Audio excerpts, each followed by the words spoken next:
Efficiency उसका 4:5। Efficiency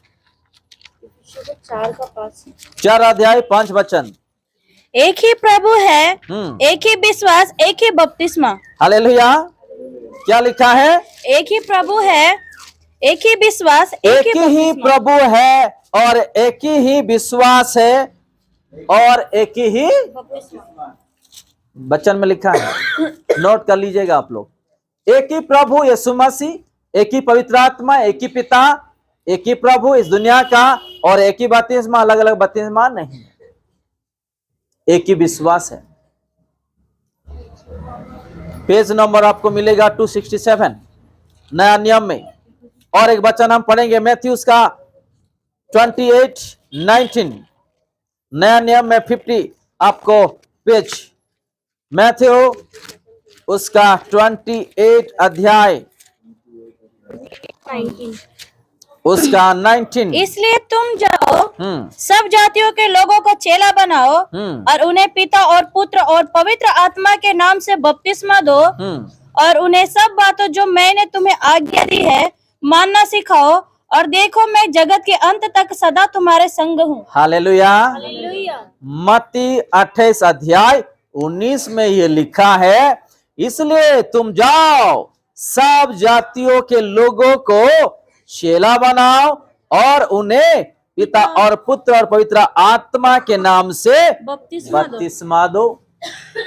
अगर आप बपतिस्मा लिए, पापों को छोड़ करके आप मन फिरा के प्रभु में चल रहे हो, प्रभु आपको भी अधिकार दिया है, क्योंकि आपके जीवन में पवित्र आत्मा है, आप भी दूसरे को बपतिस्मा दे सकते हो। क्योंकि यहां लिखा है, यहां पे इसलिए तुम जाओ सब जातियों के लोगों को चेला बनाओ। इसलिए तुम जाओ जो लिखा है, तुम इसमें लिखा नहीं कि पास्टर या प्रॉफेट्स या भविष्य वक्ता या विश्वासी, तुम यानी कि सब लोग, हम सब लोग जो लोग मसीह में हैं, हमारा एक फर्ज बनता है, हमारा जिम्मेदारी बनता है। अगर आप पापों को छोड़ के, गुनाहों को छोड़ के, मन फिरा के, बपतिस्मा लेके पवित्रता से आप अगर जीवन बिता रहे हो, आप भी किसी को बपतिस्मा दे सकते हो, वो आपको अधिकार है। मैं नहीं कहता हूं, प्रभु यीशु मसीह बच्चन में जब वो स्वर्ग राज्य में जा रहे थे, चेले लोगों को बोल के जा रहे हैं। हालेलुया। और हमको भी चेला बनाना है, हमको भी एक लोगों को बचाना है, उद्धार करना है। खाली पास्टर का ही जिम्मेदारी नहीं होता है, हर विश्वासी का भी जिम्मेदारी होता है। आज बहुत दिन हो गया, यहाँ पे हम कितने लोगों को लाए प्रभु के पास, बताइएगा कितने लोगों को लाए? संगीता बहन लाए और कोई लाए, भाई भी लाए, और लाने वाले कितने लोग हैं यहाँ पे प्रभु के पास? हम खुद के लिए सोच रहे। आज बहुत सारे लोग बीमारी में हैं, लड़े झगड़े में हैं, कर्जे में हैं, आज शांति नहीं है, आनंद नहीं है, पैसे नहीं है, भूखे में है, नौकरी नहीं है, बिजनेस नहीं बढ़ता है। जो लोग आज अन्य जातियों में आज दुख से भरे हुए हैं, उसको कौन रास्ता दिखाएगा? उसको कौन बचाएंगे? कौन बचाएंगे? हम लोग नहीं बचाएंगे तो कौन? लोग जो बोलना है बोलने दे, पैसा दे दे रहे, ये दे दे रहे। अगर पैसा दे दे रहे तो हम क्यों नौकरी करें? हम क्यों नौकरी करें? हम क्यों बिजनेस करें? हम क्यों पसीना बहा के गाली सुनते हुए 5,000 10,000 का नौकरी करके अपना परिवार को चलाए? बताइएगा। चिंता मत कीजिएगा। हमारे जैसे दुखी परिवार, बीमारी परिवार, बहुत सारे लोग आज सड़कों पे है, बाहर है, उन लोगों को कौन रास्ता दिखाएंगे? मसीह लोग ही, अपना ही जिम्मेदारी। इसलिए यहां लिखा है, आज खुद का लिए हम सोचते हैं, दूसरे के लिए नहीं सोचते हैं। अगर कोई बीमारी में पड़ा हुआ है या दुखी में है, उसको प्रभु के लिए एक वचन भी नहीं बोलते। आप सिर्फ प्रार्थना करो, बस यीशु को विश्वास करो, प्रार्थना करो, नहीं तो कलेश से आओ। इसको छोड़ के क्या करते? कुछ नहीं। हम उसको तो पैसा नहीं दे पाएंगे या उसको मदद नहीं, अगर मदद करेंगे तो एक घर ढूंढ के उसको दिखाएंगे कि ये घर बड़ा है, आप रह लो, या आपको काम नहीं है तो चलो हम काम में जाके लगा देंगे, या किसको स्कूल कॉलेज का जरूरत है जाके दिखा दिए। एग्जाम्पल दे रहा हूं। अगर हम मसीह लोग अन्य लोगों को अगर मसीह के बारे में नहीं दिखाएंगे, उसका परिवार एक दिन नरक में जाएंगे। प्रभु आपको भी पूछेंगे एक दिन। उस परिवार को आप जानते थे, उस परिवार को आप अच्छी तरह से बहुत दिनों से मिलजुल के रहते थे, या रिश्ता था जो उस परिवार में से तकलीफ और दुख था, आप क्यों मेरे लिए नहीं बोला? जब आपको यीशु मसीह पूछेंगे ना, तब आपके पास जवाब है क्या? जवाब है? हम जानते हुए भी किसी का आत्मा, किसी का परिवार नष्ट ना हो नरक में। पता है, एक गवाही देता हूं और थोड़ा आगे हम जाएंगे। 2 स्टूडेंट थे एक हॉस्टल में, 2 स्टूडेंट। उन लोग स्कूल से, नर्सरी से लेकर के हाई स्कूल तक, फिर कॉलेज तक गए। एक अन्य जाति था स्टूडेंट, एक मसीह में था। अन्य जाति जो स्टूडेंट था वो आया, वो दुनिया का जो है वो रास्ते में वो चल रहा था, मोबाइल में बिजी था, उसमें बिजी था, इसमें बिजी था, लड़की के पीछे भागता था, ऐसा चलता था। ये मसीह जो उसका खुद का दोस्त है, जो नर्सरी से कॉलेज तक पढ़ के गए, वो आया, अपना नया धोया और प्रार्थना किया, बाइबल पढ़ा। ऐसा वो हर रोज वो देखता है, क्योंकि वो क्रिश्चियन है, वो जानता है क्रिश्चियन लोग इसी बाइबल पढ़ते हैं, प्रार्थना करते हैं, वो जानता है उसका काम वो कर रहा है, मेरा काम कर। वो जो दोस्त है, सारा चीज उसको उसके बारे में पता है। बताना चाहिए ना कि भाई तू मेरा भाई है, हम साथ में पढ़े हैं, बड़े हैं, ये छोड़ दे, तू यीशु को विश्वास कर और मन फिरा ले, परिवर्तन होके तू यीशु के नाम से प्रार्थना कर, ये रास्ते में तू नहीं जाना करके बोलना चाहिए ना। कुछ दिनों के बाद उसको बीमारी है, वो मर गया, वो नरक में चले गया। कहां पे? नरक में चले गया। और उसका आत्मा जलते हुए नरक में भटक रहा। और उन्होंने एक सपना देखा। कौन? वो जो विश्वासी है, मसीह का जो लड़का है, सपना देखा, वो मर के नरक में गया, चिल्ला रहा और वो लेटर लिख रहा है, मुझे क्यों नहीं तो बताया कि मसीह के बारे में, अगर मसीह को मैं अगर अपनाया होता या उसके रास्ते में मैं चलता होता, आज मैं मर के ये नरक में नहीं आता। आज भी बहुत सारे लोग ऐसे ही मर रहे, नरक में जा रहे हैं। हमारी जिम्मेदारी है लोगों का उद्धार करना, भला करना, प्रेम करना, शांति का रास्ता दिखाना। कोई अगर दुख में है, प्रभु का रास्ता दिखाना। हालेलुया। तो संभल के यहाँ पे लिखा है 19 में कि हम सब लोगों का जिम्मेदारी है। और एक वचन हम पढ़ेंगे उसका, प्रेरित 13 अध्याय 24 में।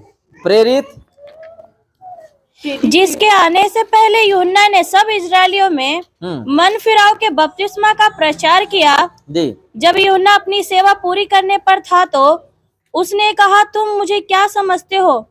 मैं वो नहीं, वरन देखो मेरे बाद एक आने वाला है। प्रेरित 13 का 24 फिर से पढ़िएगा। जिसके आने से पहले यूहन्ना ने सब इजरायलियों में मन फिराव के बपतिस्मा का प्रचार किया। कौन? यूहन्ना ने। हालेलुया। यहाँ पे भी लिखा है मन फिराना और बपतिस्मा लेना। बहुत लोग अलग अलग सोचते हैं, मन फिराना, प्रभु को अपनाना और बपतिस्मा लेना। आप लोग नोट कर लीजिएगा। और एक वचन हम देखेंगे, पहला पत्रस नया नियम में 3 अध्याय 21। पहला पत्रस 3 अध्याय 21 में हम देखेंगे। हाँ, पढ़िएगा। उसी पानी का दृष्टांत भी अर्थात बपतिस्मा यीशु मसीह के जी उठने के द्वारा अब तुम्हें बचाता है। इसे शरीर के मैल को दूर करने का अर्थ नहीं है, परंतु शुद्ध विवेक से परमेश्वर के वंश में हो जाने का अर्थ है। हालेलुया। यहाँ क्या लिखा है? उसी पानी का दृष्टांत भी अर्थात बपतिस्मा यीशु मसीह के जी उठने के द्वारा, कौन सा? उस पानी के द्वारा, बपतिस्मा के द्वारा अब तुम्हें बचाता है। इससे शरीर के मैल के दूर करने का अर्थ नहीं है शरीर का मैल, यानी कि अपना शरीर में गंदगी है कि नहीं।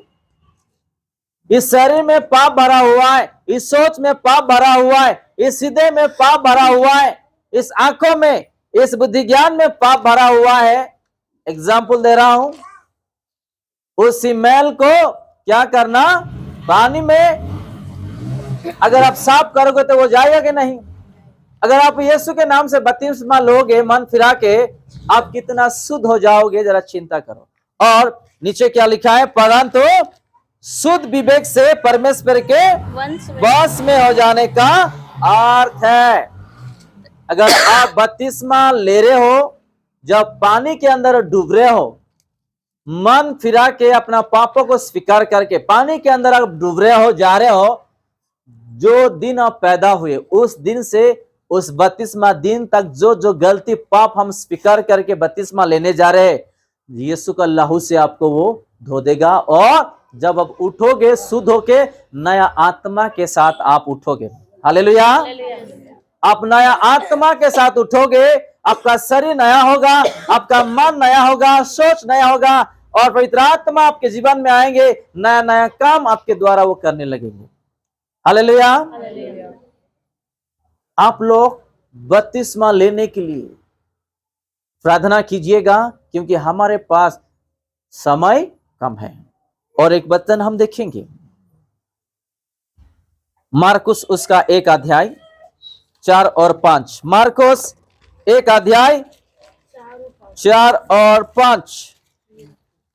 यूहन्ना आया जो जंगल में बपतिस्मा देता और जी पापों की क्षमा के लिए मन फिराव के बपतिस्मा का प्रचार करता था। सारे यहूदिया प्रदेश को और यरूशलेम के सब रहने वाले निकलकर उसके पास गए और अपने अपने पापों को मानकर यरदन नदी में उससे बपतिस्मा लिया। हालेलुया। फिर से यहाँ हम देख रहे हैं कि यूहन्ना जब सुनाए बपतिस्मा के लिए, मन फिराए, अपना अपना पापों को स्वीकार किए और क्या किए, बपतिस्मा लिए। खुद का पाप को छोड़ना, आदत को छोड़ना, मन फिराना और बपतिस्मा लेना। हमारे पास समय नहीं है मेरे प्यारे भाइयों और बहनों। प्रभु ने हमको मौका दिया है, अगर इसी समय में अगर हम परिवर्तन नहीं होंगे, बपतिस्मा लेके अगर हम प्रस्तुत नहीं होंगे, आने वाले दिनों में प्रभु भी कुछ नहीं करने वाला। आपको मौका दिया था, साल दिया था, दिन दिया था, हफ्ता दिया था और महीना दिया था। अगर आप अपना पापों को स्वीकार नहीं करेंगे, मन नहीं फिराएंगे, प्रभु में नहीं आएंगे, प्रभु भी कुछ नहीं करने वाले। आखिरी वचन हम पढ़ेंगे, रोमियो उसका 6 का 4।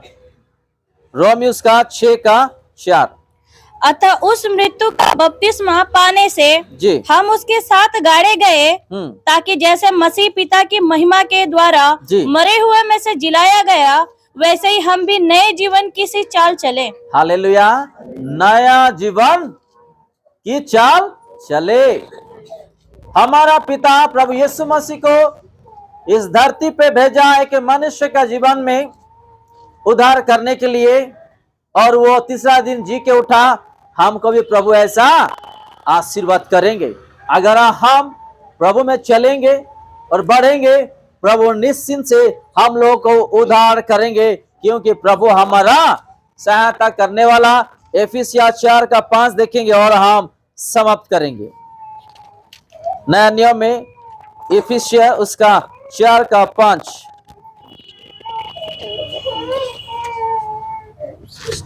एक ही प्रभु है, एक ही विश्वास और एक ही बपतिस्मा है। एक ही प्रभु, एक ही बपतिस्मा और एक ही विश्वास। हमारा जीवन में एक ही प्रभु है, दुनिया में कोई प्रभु अलग है नहीं। सुनने वाला प्रभु एक ही है, वो है प्रभु यीशु मसीह। पुकारने से पवित्र आत्मा आएंगे, हमारा दुख को दूर करने वाला एक ही पवित्र आत्मा है। और हमारे पापों के खातिर उद्धार करने के लिए एक ही पिता है, जो स्वर्ग में अपने एक बेटे को भेजा यहाँ पे, वो है प्रभु यीशु मसीह, जो हमको उद्धार करने के लिए आया। तो यहाँ हम देख रहे हैं, एक ही प्रभु है, एक ही विश्वास और एक ही बपतिस्मा। मैं बंद करने वाला भी इस वचन से, अगर प्रभु यीशु मसीह अभी आएंगे, क्या हम प्रस्तुत हैं? आप ये मत सोचो कि प्रभु यीशु मसीह तो एक डाकू को लेके गया, हाँ डाकू को लेके गया, लेकिन उसी समय में उसको कहाँ लटक दिए थे? क्रूस पर। उसको समय नहीं था, उन्होंने कहा मन फिरा उसी समय, अगर आपके राज्य में जा रहे तो मुझे याद कर देना। प्रभु क्या कहा? अब आज तू मेरे साथ पैराडाइस में जाने वाले हैं। हालेलुया। प्रभु हमको समय दिया, वचन सुनाए हैं, सब कुछ सिखाया है। अगर हम जानते हुए भी कल का दिन में हमारा कुछ डेथ हो जाता है, प्रभु भी कुछ नहीं करेंगे। हमको प्रस्तुत होना है। लोगों के लिए मत सोचो, अपने खुद के रिश्ते लोगों के लिए मत सोचो, गांव के लिए मत सोचो, शहर के लिए मत सोचो, आपका आत्मा, आपका जीवन, आपका परिवार के लिए सोचो। आपके लिए इस दुनिया में कोई नहीं सोचा है। आप दुख में है, खाए पिए या नहीं, आपके लिए सोचने वाला कोई नहीं है, लेकिन एक जो है सोचने वाला, वो है प्रभु यीशु मसीह। आप प्रभु को ठुकरा दिए, आपको खाना दिया, प्रभु को आप रुलाए, फिर भी आपको उन्हें जगाया है, आपको वो ताड़ना नहीं किया है। जीवन पाना, हासिल करना, स्वर्ग में जाना हम लोग का हाथ में है। कल का दिन में हम लोग ये ना कहना मैं कले से आ रहा था, प्रार्थना कर रहा था, आपके नाम पे विश्वास किया। हम आखिरी वचन पढ़ के बंद करेंगे। मत्ती 25:41। वहां क्या लिखा है? प्रभु यीशु मसीह क्या कहते हैं? 25:41 पढ़िएगा। हाँ 41। तब वो बाई ओर वालों से कहेगा, कौन? यीशु मसीह कहेंगे बाएं वालों से, हे श्रापित लोगों, हे श्रापित लोगों, मेरे सामने से उस अनंत आग में चले जाओ, मेरे सामने से हट जाओ, उस अनंत आग को चले जाओ, जो शैतान और उसके दूतों के लिए तैयार की गई है। किसके लिए? शैतान और उसके दूतों। शैतान और दूतों के लिए नरक तैयार की गई है। इंसान के लिए है क्या? प्रभु खुद कहता है। किसके लिए? शैतान और उसके दूतों के लिए। लेकिन आज क्यों हम लोग नरक जा रहे हैं? क्योंकि हमको इच्छा नहीं है स्वर्ग जाने के लिए। हम यही दुनिया का ऐयासी करके जीने के लिए इच्छा है। शैतान भी चाहता है कि तुम अच्छा एंजॉय करो, बाद में मेरे पास आ जाओ। प्रभु यहाँ पे क्या कहते हैं? शैतान और उसके दूतों को तैयारी की गई, उस अनंत अग्नि में जाओ। वो हालत अपने जीवन में ना। आइए हम प्रभु को प्रार्थना करेंगे और हम माफी मांगेंगे। अगर अपना जीवन में कुछ गलत है या कुछ अभी भी हम किसी को दुख दिए, तकलीफ दिए, अभी भी हम मन नहीं फिराए हैं, आज हम एक डिसीजन लेंगे, प्रार्थना करेंगे और बपतिस्मा के लिए एक प्रार्थना से हम प्रभु से आज हम पूछेंगे और मांग के हम तैयारी करेंगे अपना जीवन को, परिवार को। आइए हम सब लोग प्रार्थना करेंगे। अपना अपना हृदय को प्रस्तुत कीजिएगा, अपना आंखों को बंद कीजिएगा, हम प्रार्थना करेंगे। अगर अपने हाथों से जीवन से कुछ गलत हुआ है, पाप किए हैं, प्रभु को क्षमा मांगेंगे और आज हम स्वीकार करेंगे और प्रभु को समर्पित करेंगे। प्यारे पिता यीशु मसीह, धन्यवाद देते हैं हम आपको। आज भी ऐसे बहुत सारे विश्वासी लोग हैं, किसी कारण डर के आज पीछे हो जाते हैं, शैतान भरमा रहा है और लोग भी भरमा रहे हैं जो आज उद्धार हो नहीं पा रहे। मेरे पिता, डर के कारण आज बपतिस्मा ले नहीं पा रहे हैं, डर के कारण आज पीछे हो जा रहे हैं, डर के कारण आज बहुत सारे आत्मा या परिवार नरक में जा रहा है। जो लोग ऑनलाइन से हैं और जो लोग यहाँ पे बैठे हुए, पिता हम सब लोगों को बुद्धि ज्ञान दो। हम सब लोगों को पिता आपका वचन से भर दो। एक निर्णय लेने के लिए आज, एक वादा करने के लिए आज हमको मदद करो, ताकि पिता हम जल्द से जल्द बपतिस्मा ले और आपके लिए हम खड़ा हो सके। अगर आप भी आप आएंगे, क्या हम तैयारी हैं? अपने परिवार तैयार है क्या? आज अपना जीवन तैयार है क्या? आज आज भी वही संसार में कैसा खाए पिए जिए कमाए बड़े इंसान बने बैंक बैलेंस बढ़ाए, यही इस खोज में आज भी है हम लोग। लेकिन आज हमारा जीवन अगर चले जाता, क्या आपके राज्य में है हम आने के लिए अपने को स्थान है क्या? पिता मेरे सब लोग को बुद्धि ज्ञान दो, जो शैतान ने भरमारा है, जो लोग भरमा रहे डरा रहे, यीशु के नाम से दूर कीजिए मेरे पिता, यीशु के नाम से दूर कीजिए पिता। हर एक को बपतिस्मा लेके आपके राज्य के लिए खड़ा होने के लिए मदद कीजिए और आशीर्वाद कीजिए करके विनती करते हैं। पूरे ऑनलाइन वाले को और यहाँ पे जो लोग बैठे हुए पिता, पूरे लोगों को आशीर्वाद कीजिए। हम जल्द से जल्द बपतिस्मा लेने के लिए अपने को तो तैयारी कर पिता। जो भी सामने आएंगे या बोलेंगे, हम उसके बातों में भरमाए हुआ हर चीजों में ना जाएं, तेरे लिए हम खड़ा हो सके। सारी आदर महिमा आपको देते हुए अपना उद्धारकर्ता प्रभु यीशु के नाम से मांगते हैं।